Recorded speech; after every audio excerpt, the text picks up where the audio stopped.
Hello everyone. Our today's topic is about AIDS. Before going to AIDS, we have to know the full form. And the full form of AIDS is Acquired Immune Deficiency Syndrome. As per its naming, this is acquired during our lifetime. It is the disorder of cell-mediated immunity in which the number of helper T cell decreases.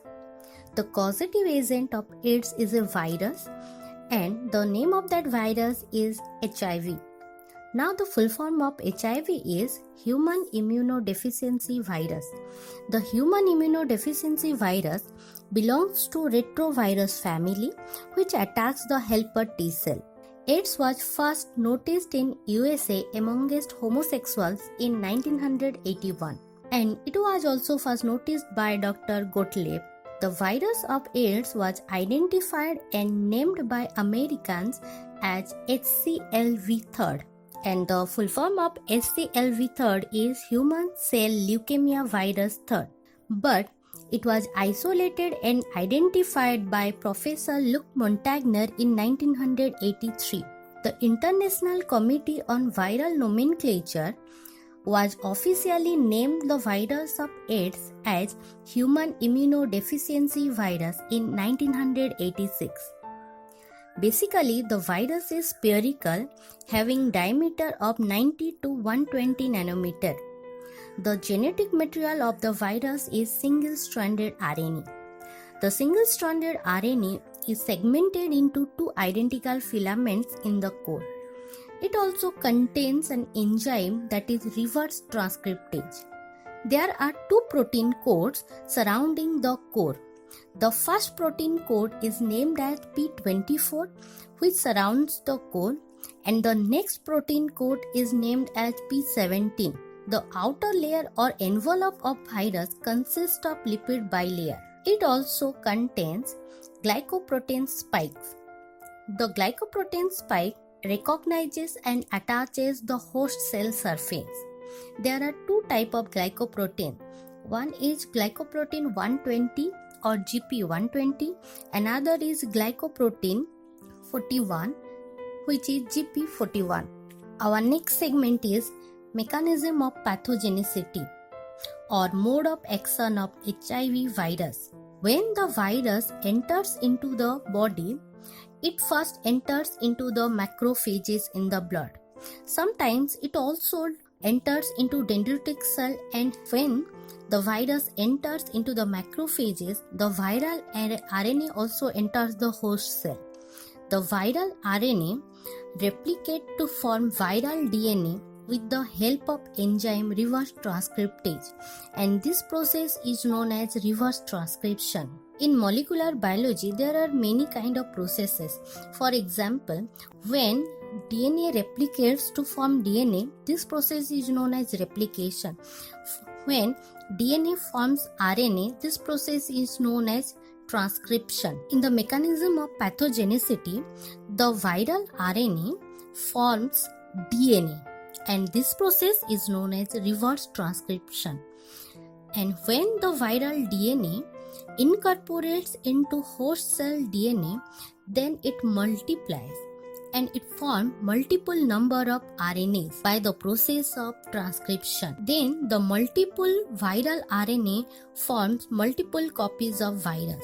So the macrophage becomes a virus factory. At the same time, the virus also enters to T lymphocytes, and the T lymphocyte also forms a virus factory. When the T cells are affected, the number of helper T cell decreases.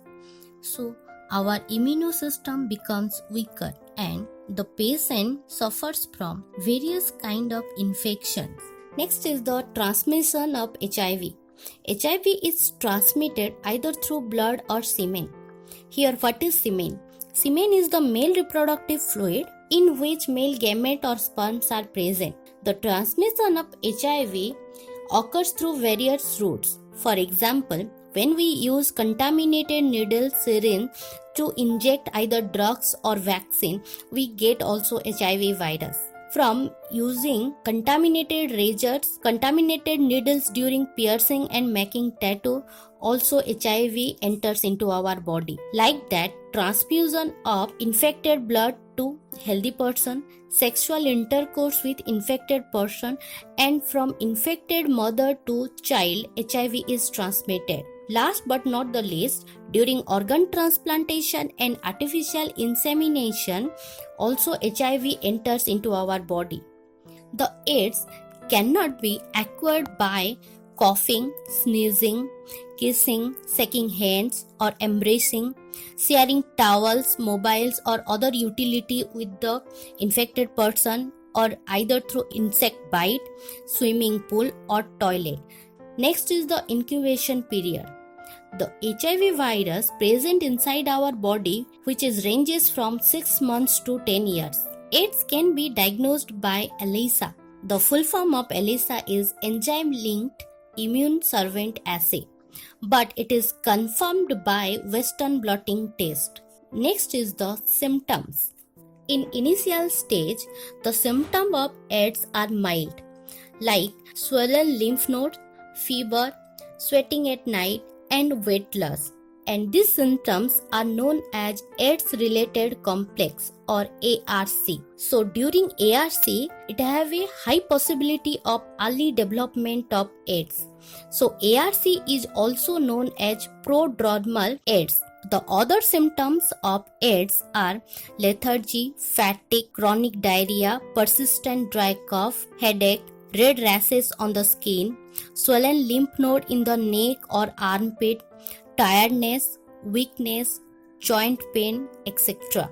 The symptoms can last from few days to several weeks, but in some cases, a person with HIV often experiences no symptoms. They feel healthy and also appears healthy.